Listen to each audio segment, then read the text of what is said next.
Hi there, this is Priya and welcome to my channel. If you're watching my video for the first time, please do click on the subscribe button and turn on the notifications by clicking the bell button. Happy Teej to all the lovely ladies out there. Today I'm gonna do this very simple and traditional look tutorial for you guys. If you like this look, please keep on watching. I'm gonna show you both makeup and hairstyling tutorial in this video.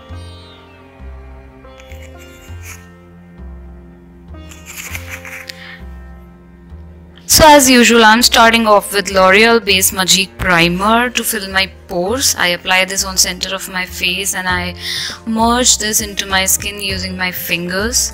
This fills my pore pretty well. Now I'm using these two foundations today. One is the Wet n Wild Photofocus, another is Nykaa Skingenius. I am mixing these two shades to get my match and I'm applying it on all over my face and neck.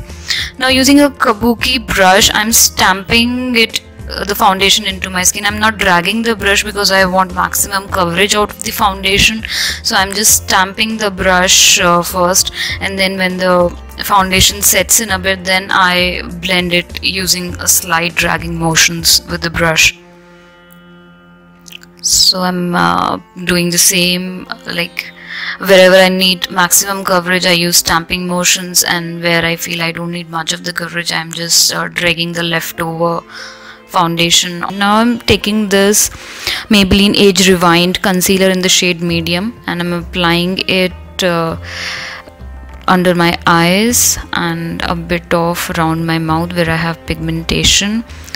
So as you can see, I have applied quite a much quantity around my eyes because there I need maximum coverage. So with the same stamping motions I'm blending the concealer around my mouth because I don't want coverage to go away, so I'm just stamping it in at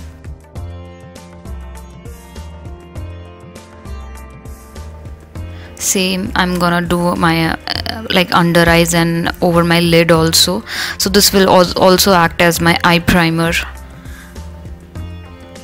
So with very slow motions, because your area around your eyes is very sensitive, so you have to be very light with your hand. Now I am taking this Rimmel Stay Matte powder in shade 007 and I'm setting my under eyes first with this. Using the same powder I'll be setting off my entire face.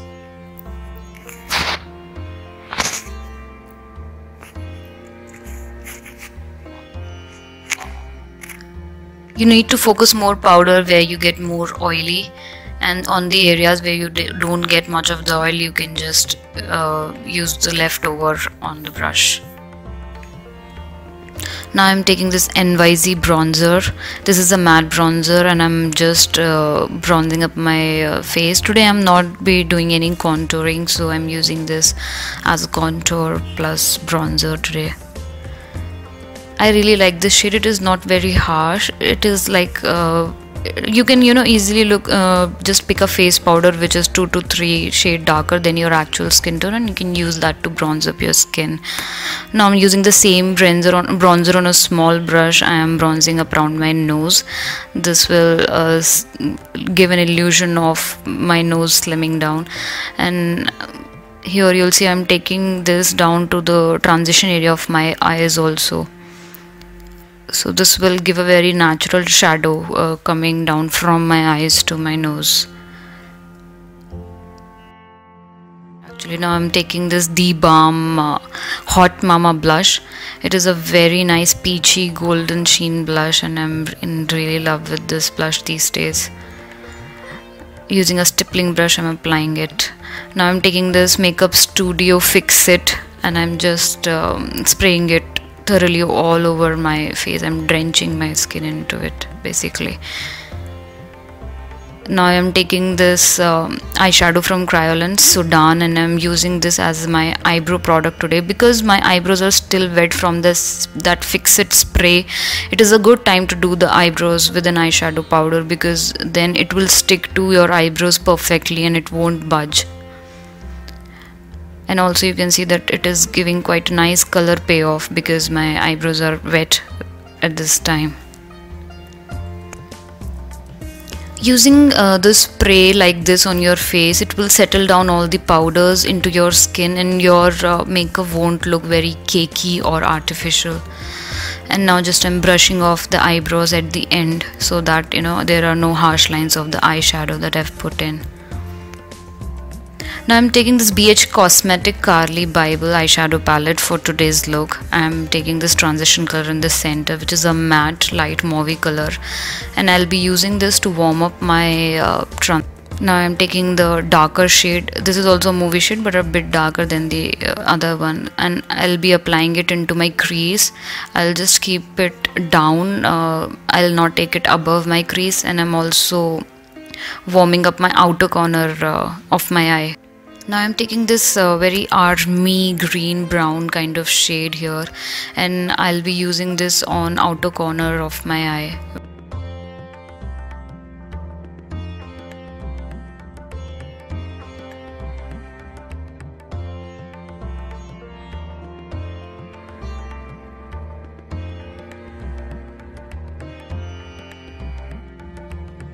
Now I'm taking the same army green color on a small blending brush, and I'll be applying it just on my crease to create the depth into my eyes.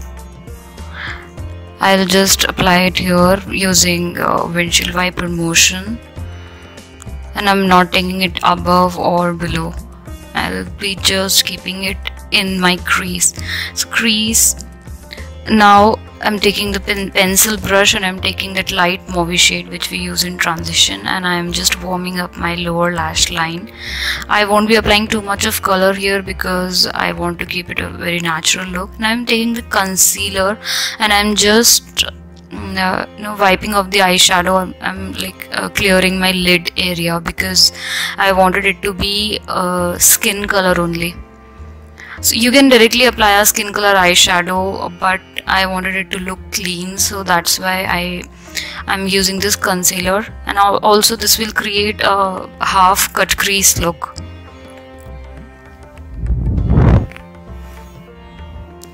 Now I'm just applying the concealer, and I'm just blending the edges between the eyeshadow on the outer corner and the concealer using the blender brush which I was using earlier. So I'll be doing the same process until I'm just satisfied with the look I'm getting here.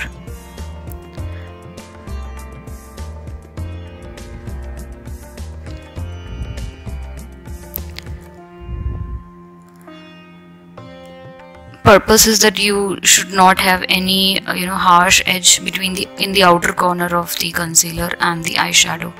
So I'm just trying to merge it. In the crease, I'm trying to keep the line because I'm creating a half cut crease kind of look, so I'm not blending the concealer in the crease.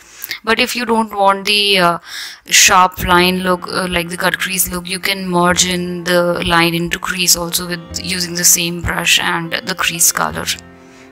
Now I'm taking the skin color eyeshadow from the same palette, and I'm setting the concealer. If you don't set it with a powder, it will start creasing in some time. So you can either use a face powder or a skin color eyeshadow.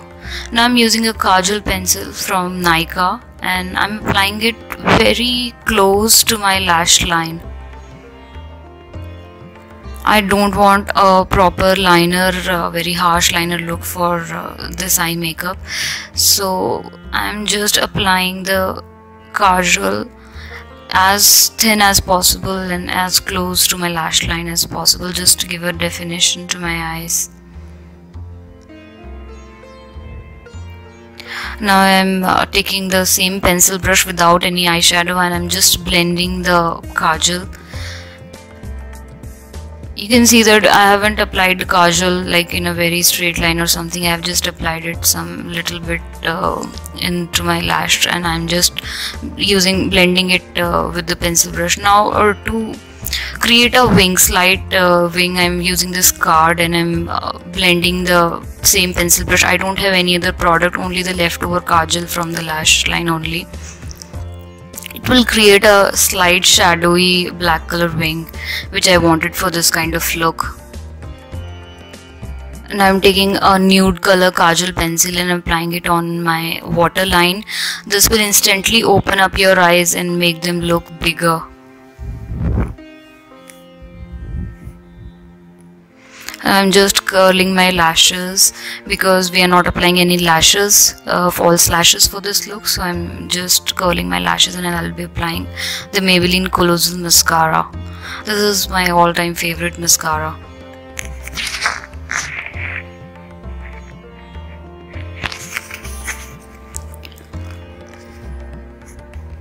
So I'm applying a good coat of mascara on my upper lashes and on my lower lashes as well.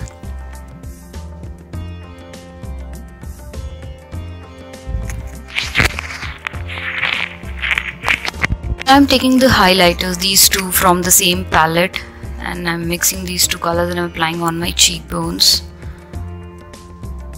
This is a very nice eyeshadow palette. It has like good eyeshadow shades and then 4 highlighters as well. I'm using the eyeshadow brush to apply the highlighter on small areas, the same highlighters. And I'm also applying the highlighter on my brow bone. Now I'm taking this MAC lipstick in the shade Paramount and I'm just applying it concentrated on the outer edges of my lips, and I'm just smudging the rest because I just wanted a light tint and I didn't want a very intense color. It is a very nice browny maroony kind of shade. So this guys here completes the makeup look. It's a very natural yet very you can say a bit of different look.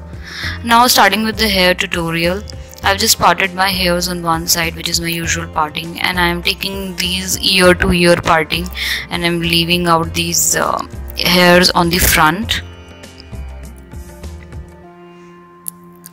Rest of the hairs I'll take. I'm sorry for the little blur video here, I didn't notice at that time, but I hope that you can see what I'm doing here. It's pretty simple. I'm just taking rest of the hairs and I'll be just put them in a simple ponytail using a rubber band.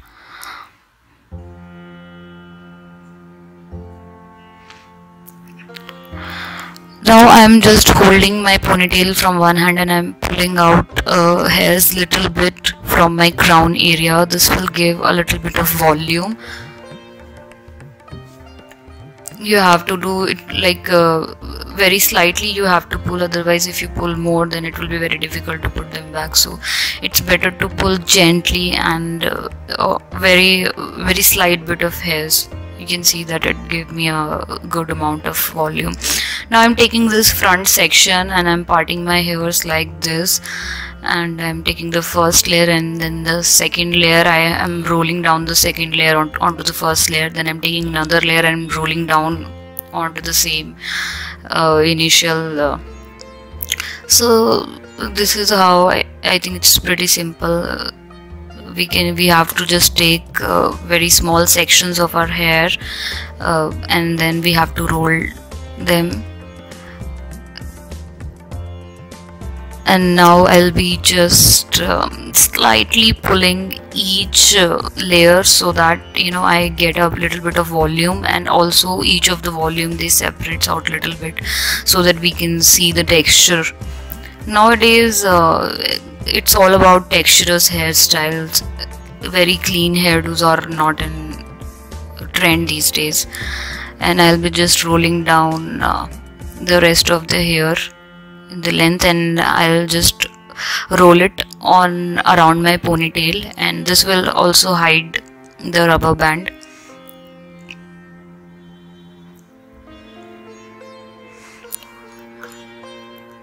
Now using a bobby pin, I'll be tucking down that into my ponytail so that it doesn't get loosened up.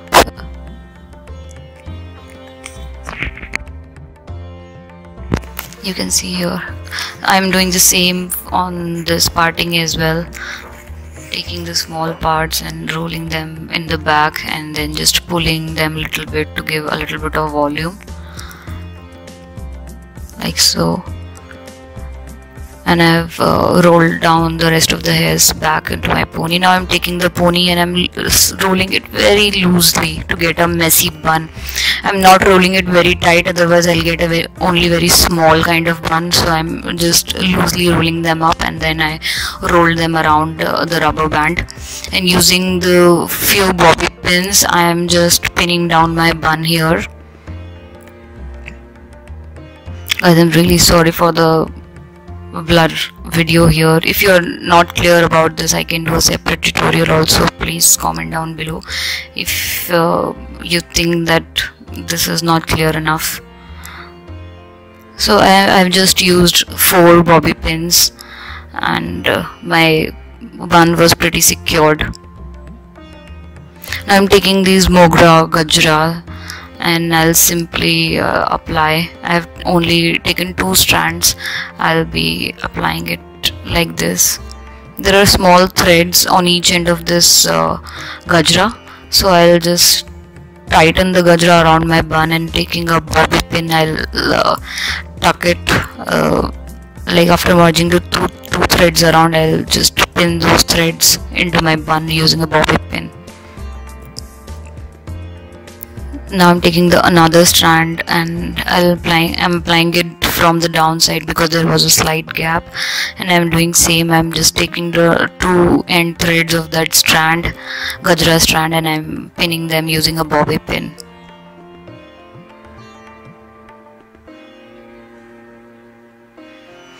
Just for the safe side, I'm taking 2 juda pins, and I am tucking the gajra so that if the bobby pins get loosened up, so this will provide a little bit more support to the gajra strands.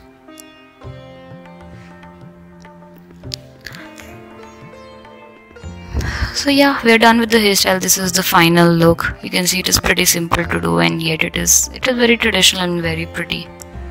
So I've paired up this with a green saree. I'm going by the, literally by the name Teej, but you can pair up this makeup and hairdo with any color saree or suit. I've also applied a same matching bindi. So guys, this is the entire look. Please like and subscribe to my channel, and I'll see you in my next videos. Please watch my other videos also. I'll leave down the link here, and please comment below what more videos you want to see on my channel. Bye bye, see ya.